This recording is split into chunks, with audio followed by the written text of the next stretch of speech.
Hey, welcome to another video and thanks for clicking on this one. This particular video, let's talk about what happened in the stock market. And of course, we're going to touch on the portfolio itself.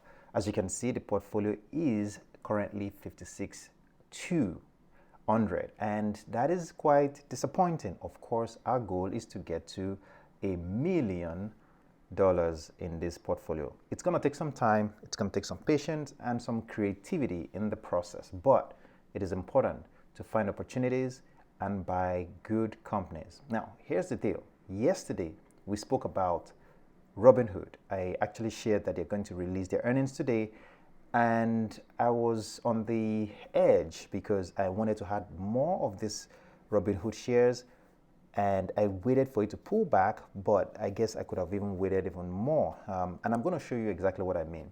So as you can see today, this portfolio lost around 277 and still kind of trending downward. So we'll see where it flats out by the end of the day. But I'm not worried about that because at the end of the day, this is a long-term plan. And as long as I can hold good companies and good investments, this will not be a problem in the short term. Now, let's look at what happened in the stock market itself. Right now, we see that the Dow closed at 552 points, which is still above the new milestone it just broke, which is 50,000. So that is not bad at all. The next thing is S&P dropped about 0.33%, which, as you can see, that is somewhat flat. And of course, the Nasdaq dropped about 0.59% or 136 points. And again, all of this really, we still have AI fears weighing on the market. The AI fears continues to be the story, and of course, even though these companies are making good money, record money, the fact that Google, for example, is leveraging more debt, and of course, CapEx spending, like they say, keeps increasing, well, that is not something that any investor wants to hear. Now, let's talk on Robinhood. Let's touch on that real quickly. They released their quarterly earnings, and if you go to their investors relations page, you can click on Q4 and it will bring you to this page. So I started digesting this information and I was like, you know what, why don't I just bring it to the family and share what I'm seeing and tell you what I'm thinking of. So as you can see, they recorded net deposits of 68 billion just in 2025. All right, remember, Robinhood started out from the bottom. You got to understand that they're competing against Charles Schwab, competing against Marcus, they're competing against PayPal, all these other fintech companies out there with a lot of money and a lot of backing. This is where Robinhood has been making strides. So there's a lot of potential here. Next thing, they recorded what? Gold subscribers reached 4.2 million. That is just in 2025. Of course, we're going to be seeing what happens in the Q1 of 2026, but another important strides to mention in the quarter of 2025, the fourth quarter, we have 27% year over year, all right? Total revenues increased by $1.2 billion. The next thing that I need to keep in mind, net interest revenue, all right, increased by 39%. Now, if you're looking at these companies, one of the things you need to understand is that they make money from a lot of interest, right? And that's why if you're trying to use margins on Robinhood, I don't use margins. As you can see, I use zero margins on this account. That is because I stay away from margins. One, you pay fees. Two, you also pay taxes, of course. But then three, the risk is higher. That is the truth, okay? But some people use it and it works for them, all right? Nothing against that. But you have to know where you play your game and what is safe for you to do. So anyway, let's continue. So net interest revenues increased 39% to $411 million, primarily driven by growth in interest earning assets and securities lending activity. All right, so that is really where most of this is gotten from. Of course, you can see other revenues increased 109% year over year to 96 million, driven primarily by Robinhood Gold subscription revenue of $50 million, up 56%. So the point here, people continue to subscribe for this Robinhood Gold service. Again, I don't use gold as well. Don't get me wrong, they provide you some extra stuff that I technically do not need. All right, that is how I roll. So it depends on how you want to roll, it depends on how you want to play the game. it is up to you. But if you subscribe for it, yes, you get some extra bells and whistles. But personally, I don't think I need that at this point. Net income. Now, this is where I believe things might be a little low. All right. Net income was 605%, which compares to 916 million. You can see. Remember exactly what I just said. I've not even read the second part. I already knew that this net income seemed a little on the low side. Why? Because I remember the revenue was much higher, and the projection that I'm sure a lot of analysts out there were looking to see for the 2025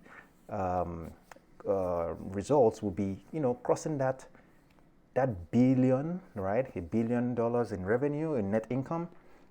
So that is something, we need to keep in mind. Of course, they're trying to explain it here that included 424 million benefit from Q4 2024 tax benefit and regulatory accrual reversal. So, they're trying to, kind of justify it. We get it, all right?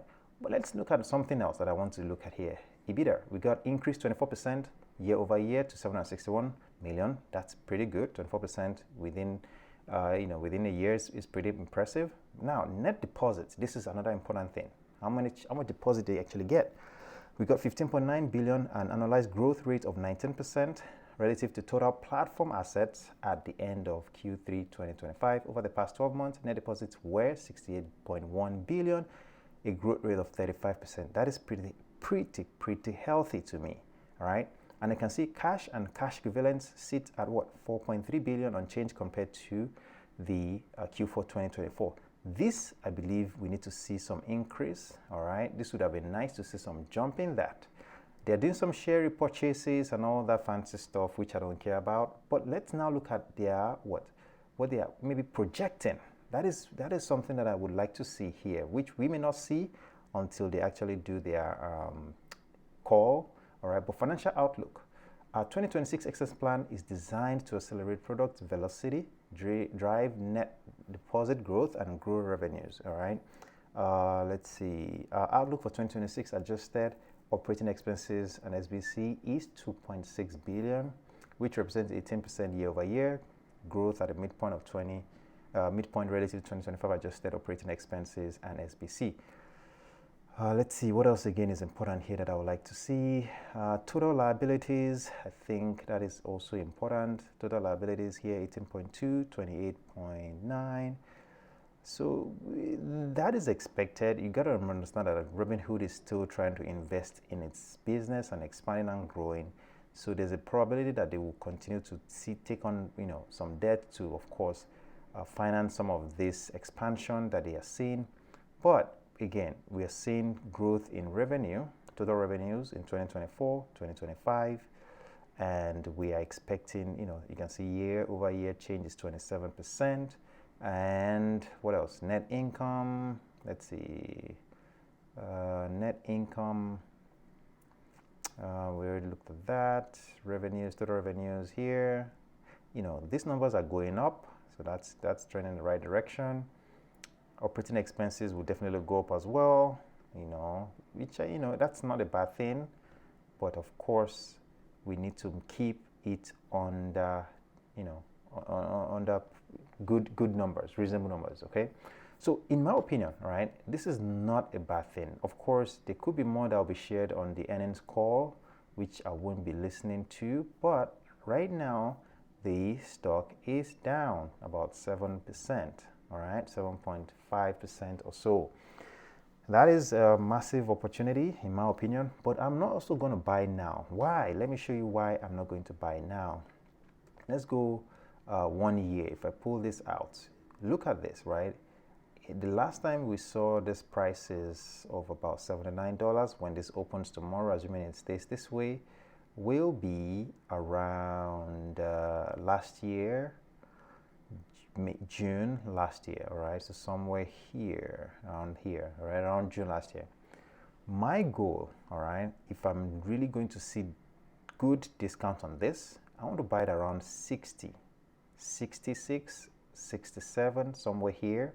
This is around $66, somewhere there, right? That would be a nice place to buy this. However, I don't mind buying a little bit of it at around 75, which is here, because I was looking at this the other day, somewhere here, around 74, 75.